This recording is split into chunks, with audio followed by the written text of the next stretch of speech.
What is up, my friends on the internet? Back at it with another video, and back at it in the carport.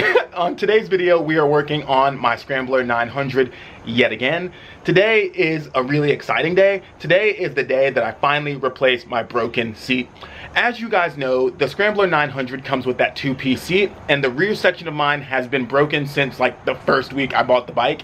I'm finally installing the one-piece seat that I think it's called the two-up seat. I can't remember what it's called. I always forget. It's on the screen right here. I'm finally installing that seat. I got it here. I'm going to crack it open in just a second.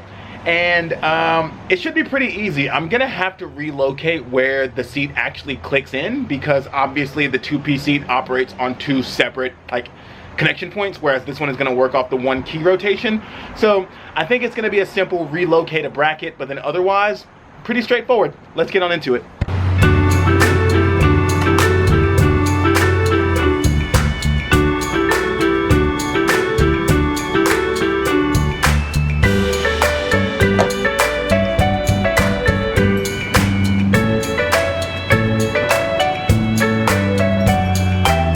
So that is where the front section of the seat hooks on. The key runs that cable. This is where the rear seat section clips on. That's where that little screw goes in. The seat fits down in there. It screws in that way and then strips and breaks because this is a trash idea. I'm guessing the first step is to remove all of this, so I'm not even going to look at the instructions, which there are. Again, there's another Triumph, click this to get to the instructions thing. I'll look up the instructions later, but as of right now, I know I got to remove this because it doesn't work with the seat. That is off, and Triumph says it is okay. Slide my strap out of here. You have served me well. Random SWMO tech strap, but we no longer need you. All right, so my guess is that I'm just going to remove these two bolts and relocate this assembly to these two bolts, and then that little hole there will be that little hole there, because both these holes are tapped.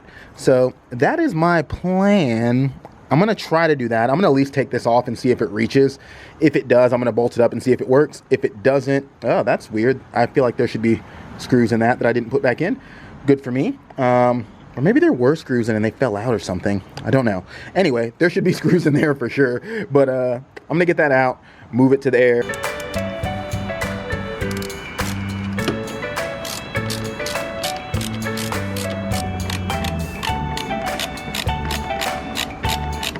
All right, so again, there's the instructions, and again, there's instructions for items that are not the right item.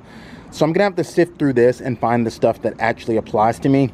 Triumph, I said this in the last video, but please, please, please, please, please, please, please make us instructions that are item and model specific. The people deserve it. So for maybe the first time ever, I have the model that is the easiest to work on. When I looked at the instructions, it said to remove that rear bracket, as I already did, to remove this mechanism, as I already did, and then for my model, for the Scrambler 900, it says skip all the way down to basically one of the last steps, which is to reattach this here.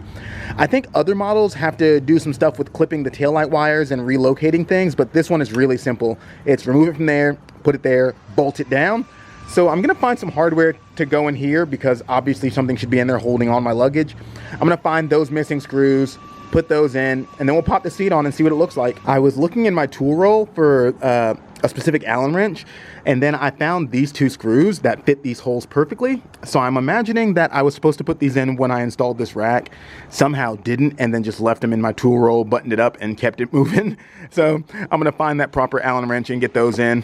While I have access to the underside of the bike, I am gonna go ahead and install my heated gear leads. It's not even remotely seasonally appropriate to have heated gear yet, but since the seat is off and I haven't done it yet, I'm gonna go ahead and throw those on. And just like that, the leads are installed. They're really simple. You just unthread your battery terminal, your positive and your negative, and you put the lead underneath it, and then you tighten the screw back down, pinching it underneath it. They give you instructions on which way to do it. You want to remove the black and then install the red first, kind of deal. Now I just need to route this cable in a way that gets all the excess tucked away, but allows me to access this guy here. So I'm either going to have it pop out right there or up there, so that when I need it, I can just grab it, plug it into my jacket, and be good to go. But when I don't need it, it's kind of out of the way, not like dangling or anything. I already have enough cables dangling off my bike, you know? And there we have it, a nice plate of forbidden spaghetti. All the cables are tucked up there nicely. I have my heated gear lead popping out there so I can access it when I need it. And then the other cable is coming off of the bike's onboard charger that leads up here into my tank bag and pops out of my tank bag there, so it can plug right into my phone when it's on my quad lock. I could have gotten the quad lock that has the charger within it, but I already owned this one, and waste not, want not. Plus, this system works pretty well. This is also a cable I can use to charge a lot of other things, just not my cell phone. All of my cameras run off USB Type-C, as well as my helmet comm system. So this is great to have here. If anything dies, like a camera or my headset, I just take it off, throw it in the tank bag, and tuck this cable in, so it's all charging there while I ride. And then once it's charged up, I can throw it back where it goes. So now it's time to throw the seat on and see if it was all worth it. I think it will be. I'm really excited to see the seat on, and I'm really excited for all the accessories that the seat is going to allow me to run. Alrighty, there we have it. The seat is on and it looks good. Honestly, Triumph seats have been pretty hit or miss for me.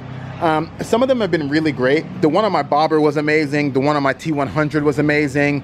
The one on the Trident is absolute garbage. Probably the worst seat I've ever had. And the factory seat on the Scrambler, I would say half and half. The front portion of the seat is great, but that rear seat, how fragile it is, that was trash. But this one looks really good. It locks in nice. Getting it on and off isn't super difficult. And if all goes according to plan, it should run off this key. It does. The key just popped it right off, and then you should be able to push it back down like so. Yep, that locked in. Good. Good, good, good.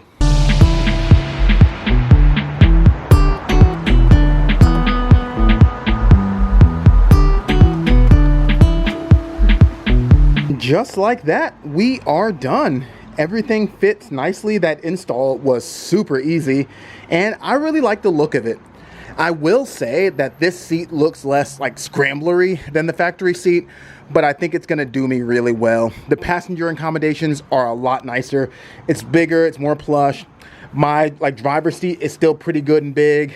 Plus it will allow me to run all of the rear end accessories, a rack, and that top box, which is going to be really needed storage. Like I said, this bike is going to go on a lot of big trips, so having as much storage as possible is really going to be nice. It pairs well with that center stand we installed on the last video. It's just really all coming together, and I love it. I'm glad to have my heated gear ready to go. I still got my charger going. The project is kind of progressing nicely. I'm really super stoked on it. I'm really stoked to finally have the seat, because that's a part I wanted like instantly. Like I said earlier in this video, the very first week of owning this bike, I broke that seat. So finally replacing it is great. Thank you for making this all possible. Thank you for watching these videos. You guys are the absolute best. If you enjoyed this, I know it was a short one, but if you enjoyed this, go ahead and hit thumbs up. If you're into Scramblers and Triumphs in general, or mini motos for that matter, that's the kind of stuff I'm filming videos on, so please hit subscribe. And last but not least, go on out and have yourself a fantastic day. I love each and every one of you.